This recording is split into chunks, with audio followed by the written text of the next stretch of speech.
I want to share this video to you so that you will know what is happening. Donald Trump has sent 10,000 or more than 10,000 soldiers, that is marine soldiers, to the Strait of Hormuz for more blockade. You know that Russia has intervened. China has also intervened to open the Strait of Hormuz. Now, if you watch this video, you will see soldiers being deployed to the Strait of Hormuz for more blockage. Without wasting our time, let's watch this.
Alpha boat 7.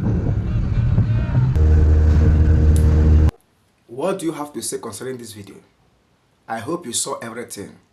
How the soldiers are being deployed to the Strait of Hormuz for more blockade by the directive of the US President Donald Trump. What do you have to say concerning this video?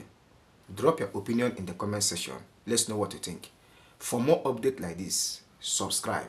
See you in the next one, and bye.